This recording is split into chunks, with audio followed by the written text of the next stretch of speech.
menerima semuanya. Karena apa? Kalau Allah mau bicara, Allah akan bilang begini, wahai hamba-hambaku, sesungguhnya kalian diciptakan olehku dengan cara yang sama, dengan cinta yang sama, dari bahan yang sama, untuk diperankan olehku, untuk peran dariku, dari Tuhan yang sama. Bahwa peran yang engkau perankan dalam kehidupan berbeda, itu adalah peran-peran titipan dariku. Tugas kalian cuma satu, terimalah segala peran yang diberikan aku padamu. Itu saja. Makanya kan pertanyaan yang paling mendasar bagi kita, kalau ada pertanyaan seperti ini, sebetulnya Tuhan yang butuh manusia atau manusia yang butuh Tuhan? Ayo mikir. Tuhan yang butuh manusia atau manusia yang butuh Tuhan? Apa? Manusia yang butuh Tuhan. Salah. Tuhan yang butuh manusia. Ini HP. Ada penciptanya? Ada penciptanya? Nah, penciptanya butuh HP atau HP butuh penciptanya? Mana yang benar? Penciptanya butuh HP, maka dia bikin HP. HP itu untuk menyenangkan penciptanya. Makanya kalau ditanya, Tuhan butuh manusia atau manusia butuh Tuhan? Selama ini kita belajar keliru. Bagaimana mungkin Tuhan butuh kita? Loh, Tuhan menciptakan kita karena Tuhan butuh kita. Apa kebutuhan Tuhan? Kan Tuhan bilang, sesungguhnya aku adalah perbenaran yang tersembunyi. Aku ingin agar aku dikenali, maka aku ciptakan makhluk agar dia mengenali aku dengan diriku. Apa kepentingan Tuhan menciptakan kita? Untuk mengenali dia kok. Nah, kalau kita sadar, oh ternyata Tuhan punya kepentingan dengan kita, maka Tuhan menciptakan kita. Kalau Tuhan punya kepentingan dengan kita dan Tuhan menciptakan kita, berikutnya kesadaran apa yang tumbuhkan pada diri kita? Sadar bahwa kita hidup bukan untuk kita. Kita hidup untuk Tuhan. Sekarang pertanyaannya, coba jawab pertanyaan saya dengan jujur. Kita bekerja digerakkan oleh kebutuhan atau oleh Tuhan? Jawab dulu yang jujur. Digerakkan oleh kebutuhan. Tuh. Kita nabung digerakkan oleh takut kekurangan uang di masa depan atau digerakkan oleh Tuhan?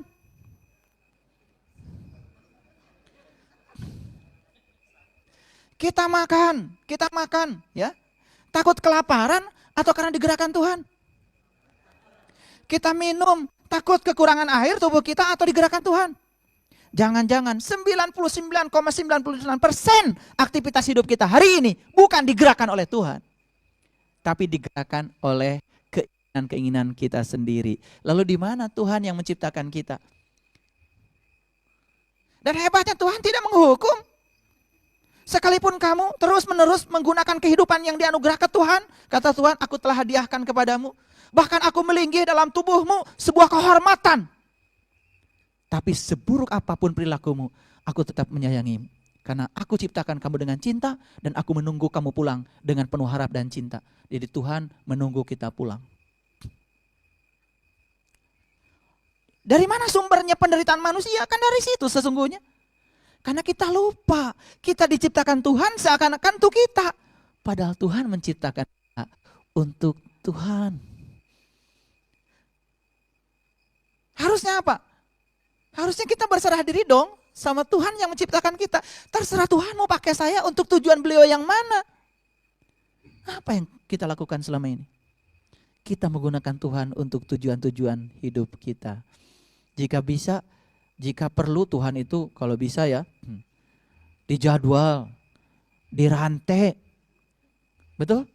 Biar Tuhan ngikuti apa maunya kita. Dengan alasan berdoa. Padahal doa itu sebetulnya bukan mengatur Tuhan. Doa itu menselaraskan kita agar kita dihadiri Tuhan. Makanya doa itu kan artinya adalah undangan pada Tuhan. Undang Tuhan supaya Tuhan hadir. Menyelesaikan seluruh persoalan kita. Karena dia yang paling mengerti apa yang terjadi pada kita. Karena bagi Tuhan tidak ada musibah dan berkah. Semua peristiwa memang peristiwa. Itulah kebenaran dan terjadi apa adanya. Tugas kita melihat di balik semua itu. Berada di kesadaran itu baru kita bisa merasakan, oh Jadi kita diciptakan Tuhan untuk Tuhan, bukan? Iya. Jadi siapa yang butuh? Kita butuh Tuhan atau Tuhan butuh kita? Tuhan butuh kita. Makanya karena Tuhan butuh kita, ikuti saja maunya Tuhan. Kata Tuhan, aku butuh kamu pulang. Dan supaya kamu pulang, maka kamu harus jadi orang sabar. Maka aku berikan banyak ujian padamu. Supaya ujian-ujian yang aku berikan itu membuat kamu menjadi orang sabar. Ketika puncak kesabaran sudah kamu capai, saat dimana kamu tidak diizinkan lagi tinggal di tubuh ini, saat kamu pulang, kamu sudah mudah pulang karena sudah hampir sama dengan yang aku mau. Pernah gak kita sadar saat kita baca kalimat Bismillahirrahmanirrahim? Kadang-kadang latah saja. Karena ada hadis yang mengatakan kullu amrin tibalin la yubda'u bi basmalah fahuwa aqta. Setiap pekerjaan yang tidak dimulai dengan basmalah putus, tidak menjadi amal. Sudah saja.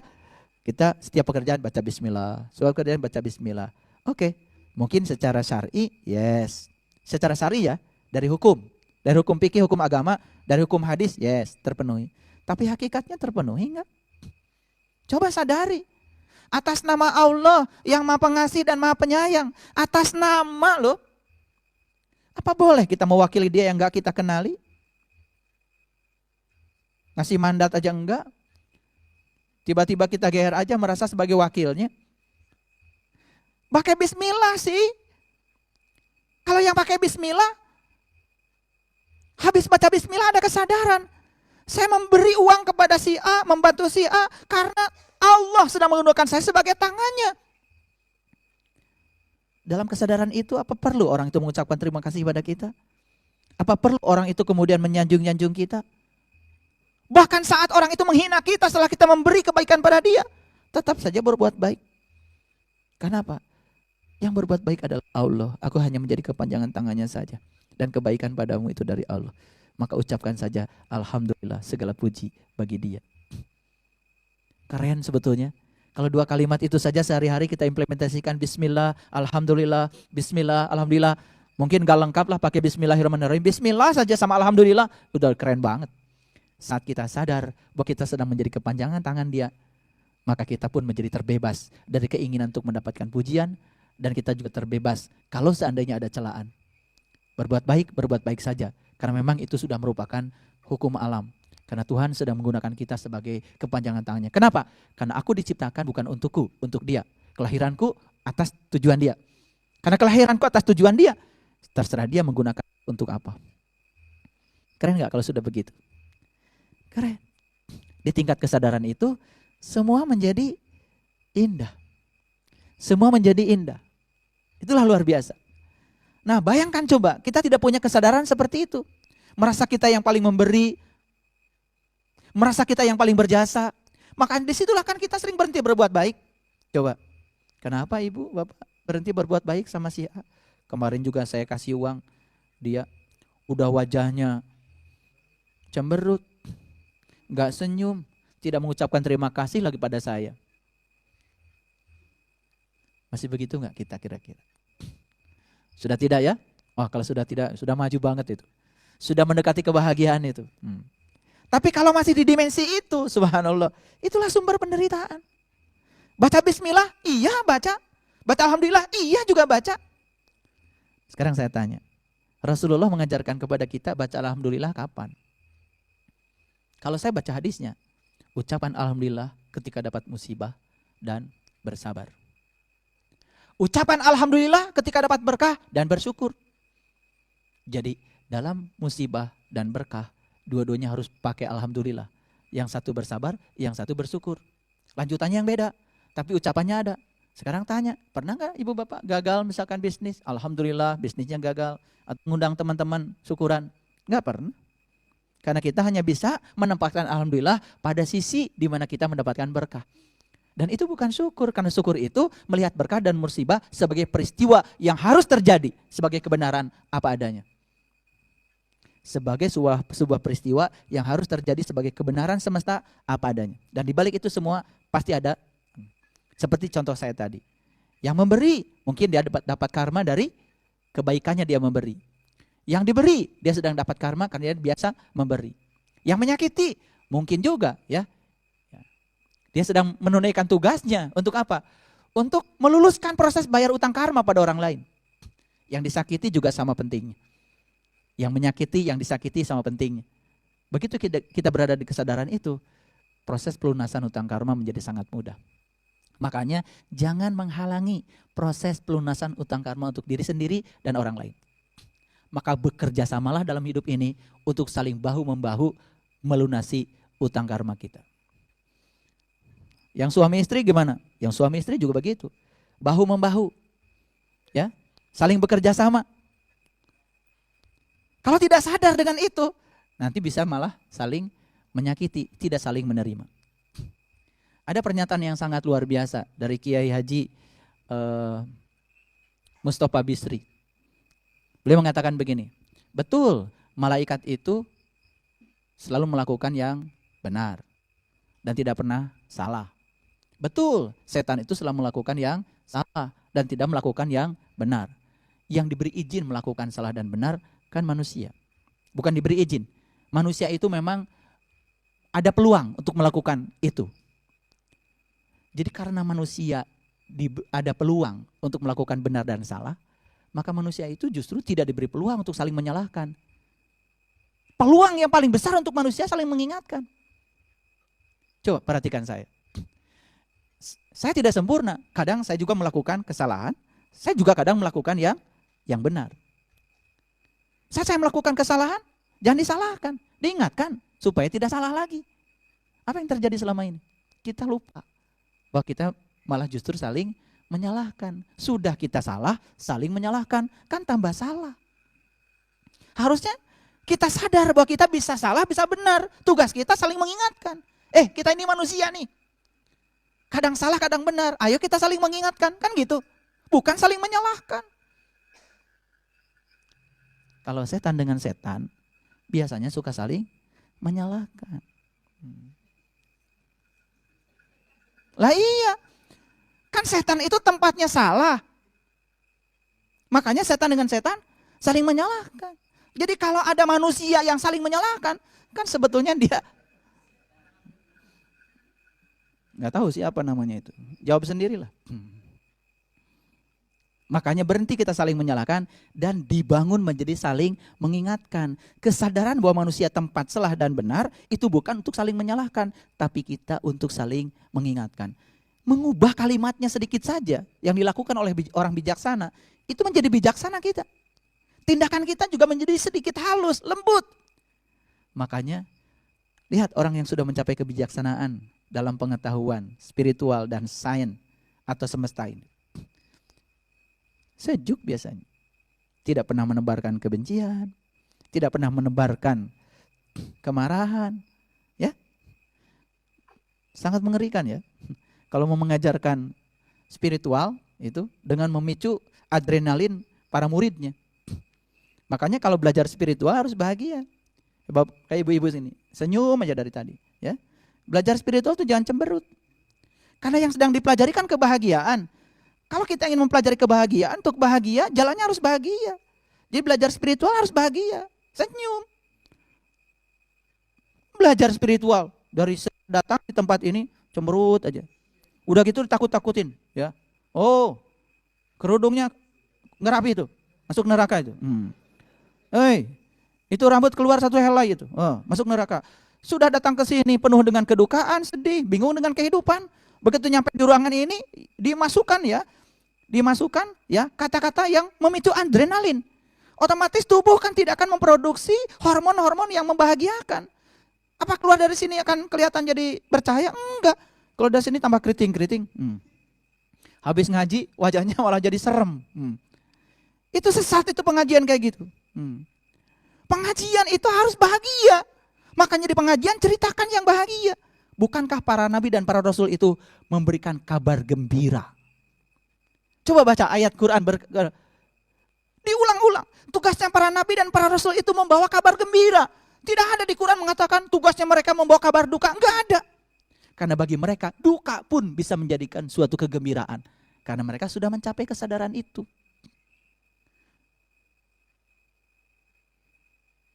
Itulah kesejukan yang dibutuhkan sekarang. Kesejukan yang semacam ini yang dibutuhkan sekarang. Oleh karena itu, mari kita menjadi sumber kesejukan bagi semesta. Setidak-tidaknya bagi orang yang terdekat dengan kita. Mereka merasa nyaman, sejuk dengan kehadiran kita. Disitulah tanda hidup kita sudah berhasil kelihatan. Karena apa? Agama tidak akan diukur dari berapa juz hafal Quran. Mungkin Bapak Ibu tidak menjadi orang yang hafiz. Hafizah, tidak begitu. Boro-boro 30 juz. Ya, judul surat aja sampai sekarang gak hafal-hafal. Tetapi sudah bisa memberikan kesejukan pada lingkungan. Bagi saya, aduh itu luar biasa, itu agama. Karena puncaknya iman itu kedamaian. Puncaknya iman itu kedamaian. Makanya seberapa damai orang yang ada di sekitar kita, itulah ukuran iman kita. Makanya hampir semua ciri-ciri orang beriman yang disampaikan para leluhur kita diindikatori dengan apa? Dengan seberapa hebat orang lain menerima kehadiran kita. Seberapa rindu orang lain dengan kehadiran kita. Ya, mau ngaji, udah datang ke tempat sini, duduknya paling belakang. Kenapa? Takut ditanya sama Pak Ustadz. Karena ngajinya banyak pertanyaan, tapi tidak pernah ada jawaban. Nah, kita ubah sekarang. Mari kita jadikan diri kita sebagai sumber kesejukan bagi semesta raya ini. Sinar X ini punya kemampuan menembus. Kenapa? Frekuensinya besar. Jadi kalau kita ingin menembus bagian dalam dari diri kita, berarti kita harus punya energi yang frekuensi besar. Itu. Kenapa doa kita enggak dikabul? Kenapa doa kita enggak nyangkut? Kenapa yang kita imajinasikan tuh enggak nyangkut-nyangkut?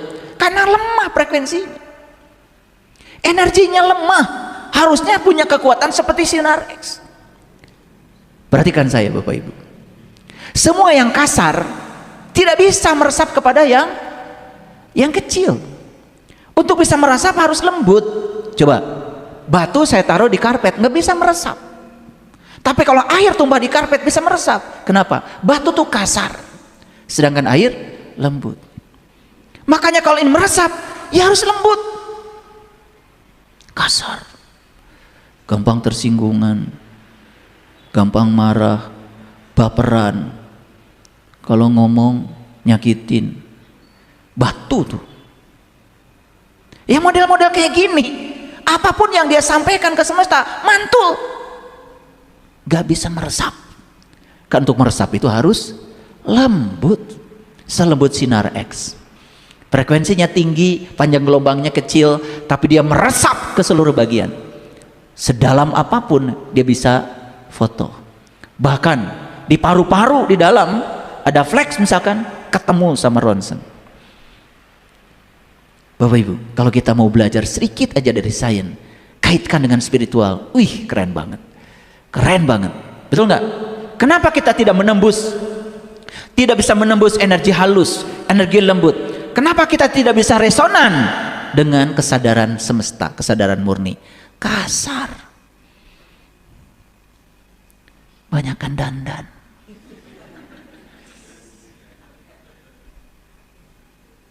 Mau ngaji itu bukan yang dilembutkan batinnya, dikosongkan.